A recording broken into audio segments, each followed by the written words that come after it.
ശാശ്വതികാനന്ദയുടെ മരണത്തിൽ തുടരന്വേഷണ സാധ്യതയെക്കുറിച്ച് ക്രൈംബ്രാഞ്ച് പരിശോധന ആരംഭിച്ചു. SP KP മധുവിന്റെ നേതൃത്വത്തിലുള്ള സംഘം കൊച്ചിയിൽ യോഗം ചേർന്നു. ആവശ്യമെങ്കിൽ ബിജു രമേശിനെയും പള്ളുരുത്തി പ്രിയനെയും ചോദ്യം ചെയ്യുമെന്ന് PK മധു റിപ്പോർട്ടറോട് പറഞ്ഞു. സ്വാമി ശാശ്വതികാനന്ദയുടെ മരണത്തിൽ തുടരന്വേഷണ സാധ്യതയ്ക്കുള്ള പരിശോധന ആരംഭിച്ചതായി എറണാകുളം ക്രൈംബ്രാഞ്ച് SP PK മധു പറഞ്ഞു. SP-യുടെ കീഴിലുള്ള അന്വേഷണ സംഘം ഇന്ന് രാവിലെ അദ്ദേഹത്തിന്റെ ഓഫീസിൽ യോഗം ചേർന്നു. വേണ്ടിവന്നാൽ ബിജു രമേശ്, പള്ളുരുത്തി പ്രിയൻ അടക്കമുള്ളവരുടെ മൊഴിയെടുക്കും.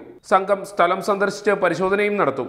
നേരത്തെ നടത്തിയ അന്വേഷണത്തിൽ എന്തെങ്കിലും കാര്യങ്ങൾ വിട്ടുപോയിട്ടുണ്ടോ എന്നാണ് SP-യുടെ നേതൃത്വത്തിലുള്ള സംഘം പ്രധാനമായും പരിശോധിക്കുക.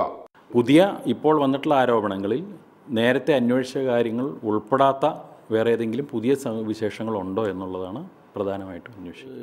ക്രൈംബ്രാഞ്ചിലെ എല്ലാ ഉദ്യോഗസ്ഥർക്കും അവരുടേതായ അന്വേഷണത്തിനൊരു ടീമുണ്ട്. എനിക്കൊരു ടീമുണ്ട്.